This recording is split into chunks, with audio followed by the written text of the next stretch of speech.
alumnas y alumnos de tecnología de tercer grado de secundaria. Es un gusto que nos acompañen a esta sesión de Aprende en Casa. Aprende en Casa es una estrategia educativa que la Secretaría de Educación Pública creó para llevar a cabo trabajo colaborativo con la familia y reforzar los aprendizajes. Identificaremos las características de los procesos y avances de innovación a lo largo de la historia. La tecnología en educación básica se divide en campos tecnológicos, agropecuarias y pesqueras, de alimentos, producción, construcción, información o comunicación. La tecnología también se relaciona con otras disciplinas como las matemáticas o la historia, lo que permite comprender que el conocimiento se interconecta para propiciar el desarrollo tecnológico que conocemos. En el siguiente video veremos cómo se inventó la batería y qué relación tiene con el electromagnetismo. Considera el siguiente experimento. Tenemos dos pedazos de metal, cobre y zinc, que vamos a conectar usando cables conductores. Y ahora sumergimos los metales en un electrolito, en este caso vinagre.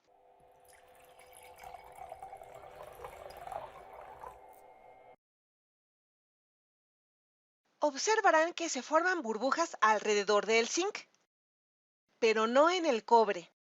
Los metales lucen diferentes de esta manera. Si ahora unimos los cables que conectan a ambos metales, algo cambia. Se empiezan a formar pequeñas burbujas alrededor de la terminal de cobre. Pareciera que algo es jalado del zinc a través del cable y resulta que este es un flujo de carga eléctrica. Conforme los electrones son jalados lejos del zinc hacia el cobre a través de la ruta conductora de los cables. Imaginen este flujo como resultado de un desequilibrio de cargas o presión eléctrica entre los dos metales. Comparemos la descarga instantánea que observamos con los experimentos de electricidad estática. A finales del siglo XVIII, Alessandro Volta había estado investigando este efecto. Más importante aún, se dio cuenta de que si se encadenaban estas celdas, se amplificaba este flujo de carga. Y para 1800, él simplificó más aún las cosas, eliminando la jarra que estaba proporcionando más electrolitos de los necesarios. Él escribió que algunas docenas de discos de cobre, por ejemplo estas monedas, junto con un número igual de piezas de zinc, él preparó pedazos de material esponjoso capaces de retener agua. Así que emparejó un pedazo de cobre con un pedazo de zinc, siempre con el mismo orden, y siempre ponía un pedazo de material húmedo entre estos discos. Y continuó haciendo esto hasta tener una columna lo más alta posible, sin que se cayeran. Esto es famosamente conocido como la pila voltaica, la primera batería o pila en la historia en tener un flujo continuo de carga eléctrica o corriente. Si se agregaban más celdas, aumentaba la presión eléctrica de la corriente, resultaban en el aumento de la presión eléctrica en ambos extremos. Y la presión eléctrica fue uno de los primeros términos para referirse a lo que ahora conocemos como voltaje, llamado así en honor a Volta. Si ambos cables en los extremos de la pila se tocan de forma directa, podremos observar una serie de choques o chispas. Al principio, el uso de la corriente eléctrica como método de comunicación no fue algo obvio inmediatamente. Solo se observaban chispas y burbujas. Una idea fue usar la presencia de burbujas para representar letras, y el telégrafo de burbujas usó este método, aunque involucraba 26 circuitos diferentes, uno para cada letra, y se basaba en el hecho de que la batería o la pila que proporcionaba la corriente podía colocarse alejada de las jarras o de los recipientes que contenían las terminales que producían las burbujas. Fue un invento ingenioso, aunque no muy práctico y nunca se usó. Pero pronto todo cambiaría. Después de una famosa demostración, en 1819, se encontró que si pasábamos un cable cerca de una brújula y conectábamos este cable a una pila, en el instante en el que el cable hace contacto con la pila, se movía la aguja, sin tener contacto físico alguno. La única explicación era que la corriente que era llevada por el cable creaba un campo magnético temporal. A esto le siguieron varias pruebas para descubrir la dirección de este campo. Primero se pensó que apuntaba a lo largo del cable que llevaba la corriente, o quizá emanando hacia afuera del cable, de la misma manera que viaja el calor. Pero después se descubrió que estaba viajando alrededor del cable, en círculos perpendiculares. Así que un lazo de cable crearía un campo magnético que apunta a través del centro de este lazo, girando hacia afuera. Esto se convirtió en un galvanómetro, que se diseñó para detectar y medir corriente eléctrica. Simplemente era un rollo de cable o una bobina con una brújula suspendida en el centro. Cuando se aplicaba corriente eléctrica a la bobina o al cable enrollado, se creaba un campo magnético al centro del cable, rodeándolo por afuera, de manera que la aguja siempre apuntaba de forma perpendicular a la dirección de la fuerza, que se encontraba en equilibrio a ambos lados de la aguja. Y mientras más fuerte era la corriente, más grande sería el movimiento o el desplazamiento de la aguja. Y para 1824, William Sturgeon demostró una forma de aumentar la fuerza de este campo simplemente enrollando un cable conductor alrededor de un pedazo de acero, que podría ser un clavo. Se podría amplificar la fuerza magnética porque el acero es un mejor medio para apoyar la formación de un campo magnético. A esto le llamamos permeabilidad. Y al enrollar varias veces el cable alrededor del clavo, se puede aumentar la fuerza del campo miles de veces. Esto se conoce como un electroimán. Así que de pronto era posible crear un campo magnético que podía mover agujas con precisión y fuerza usando una corriente eléctrica aplicada a la distancia, usando un cable enrollado largo y una batería potente. En ese entonces, nuestra comprensión de la información estaba en sus inicios. Las personas pensaban en la información de un mensaje como el número de letras en un mensaje, así que la meta era intuitiva: ver quién podía encontrar una forma rápida de transmitir letras, y quien tuviera el sistema más rápido, entonces podría reducir el costo por mensaje para el receptor usando este sistema. Y una mina de oro esperaba para aquella persona que lograra hacer esto primero. Existen diferentes tipos de baterías, por ejemplo, de plomo ácido, de níquel cadmio y de iones de litio. Su utilidad es diversa: para el encendido de un automóvil, para que funcione el control remoto de la televisión o para que encienda un teléfono celular. La innovación de la técnica se observa también cuando ocurren conflictos bélicos. Aunque sabemos es mejor promover una cultura de paz entre las personas, comunidades, estados y países. Veamos el siguiente video. La Gran Guerra, que posteriormente fue conocida como la Primera Guerra Mundial, enfrentó a las naciones con intereses imperialistas. Grandes potencias como Gran Bretaña, Francia y Alemania, entre otros, deseaban dominar los recursos económicos de las colonias en Asia y África y someter a otros países. Una de las consecuencias de este enfrentamiento militar a gran escala fue que la industria de estos países se puso al servicio de la guerra y crearon armas que eran más rápidas y mortíferas, como ametralladoras, granadas, tanques, aviones, buques y submarinos e incluso armas químicas. Las armas químicas generaron mucho temor entre las tropas, pues se trataba de un arma misteriosa que causaba efectos distintos a los de las armas convencionales, y para protegerse de esos gases mortíferos se inventó la máscara antigás. Francia fue uno de los países que utilizó sustancias químicas durante la Primera Guerra Mundial. El agente químico fue lanzado primero con granadas de mano y después con granadas de fusil. No obstante, el volumen del agente tóxico era tan pequeño que su efecto era prácticamente nulo, sobre todo al emplearse al aire libre.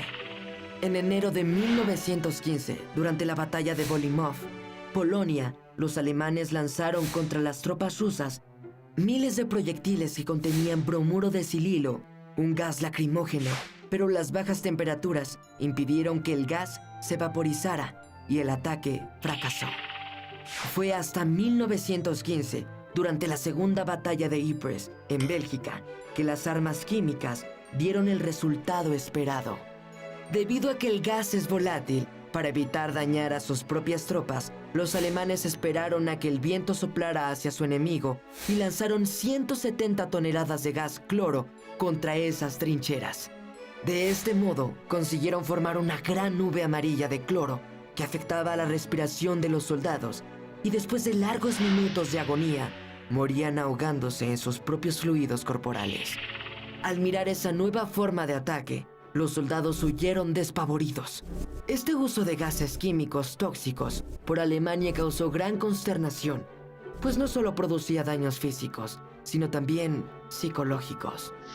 Por eso, fue necesaria la protección a gran escala contra los gases. En 1916, comenzó la producción de la primera máscara antigás, que consistía en un trozo de gamuza empapados en amoníaco y otros agentes químicos que neutralizaban el ácido de los gases. La tecnología mejoró rápidamente, proporcionando a los soldados máscaras más efectivas con filtros de carbón para neutralizar el veneno. El desarrollo de las armas químicas continuó durante la Tercera Batalla de Ypres.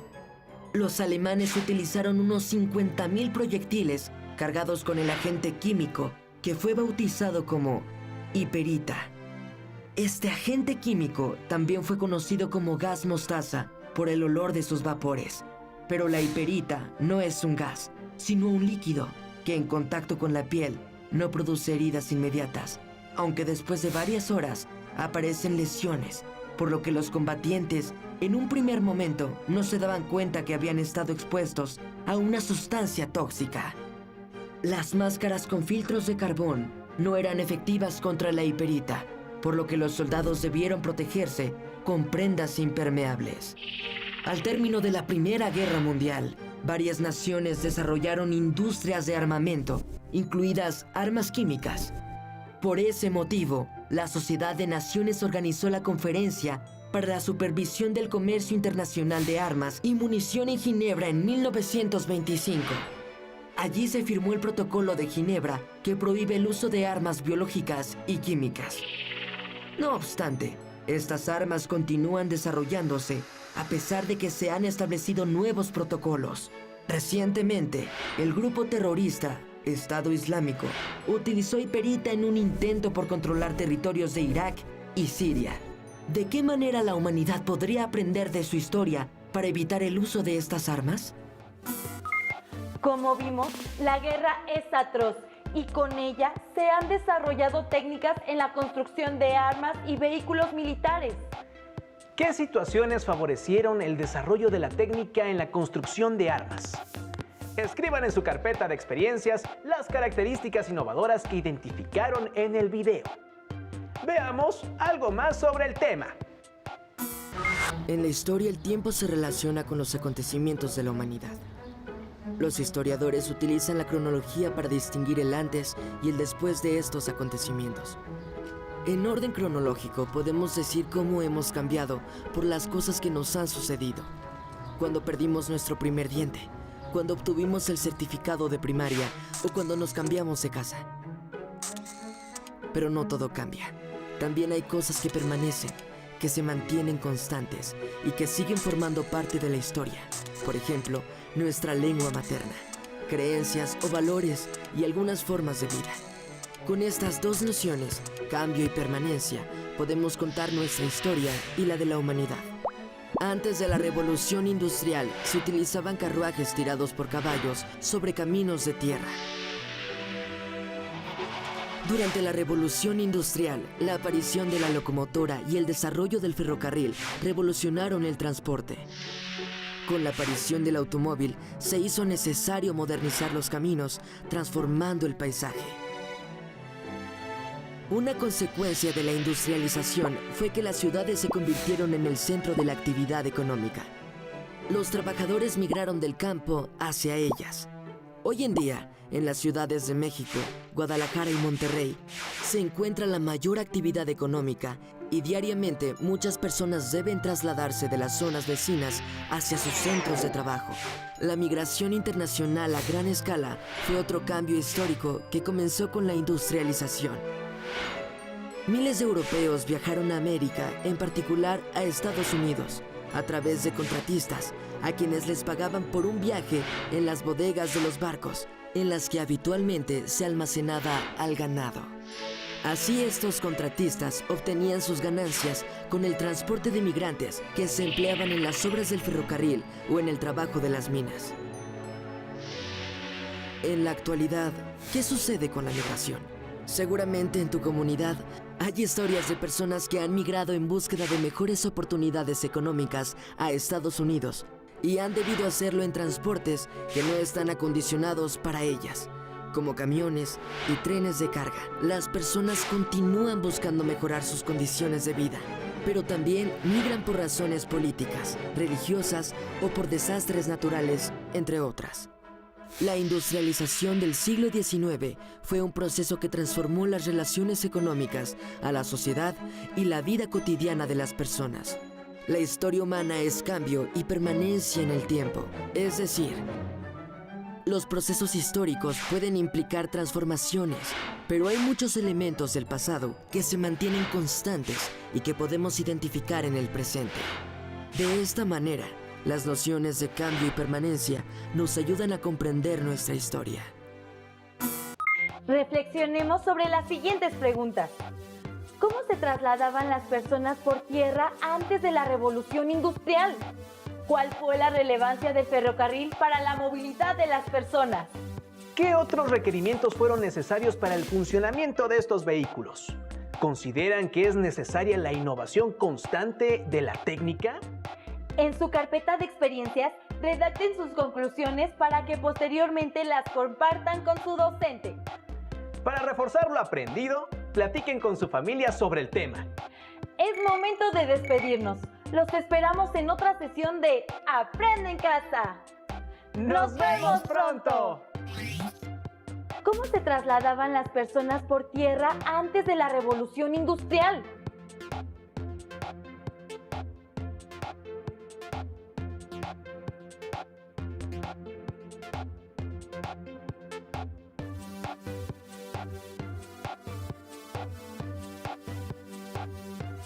¿Cuál fue la relevancia del ferrocarril para la movilidad de las personas?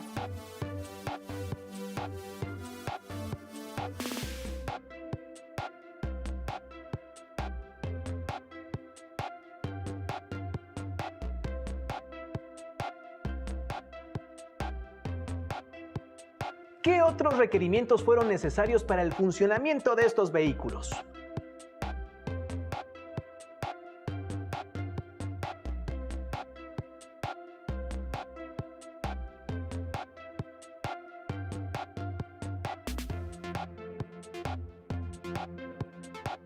¿Consideran que es necesaria la innovación constante de la técnica?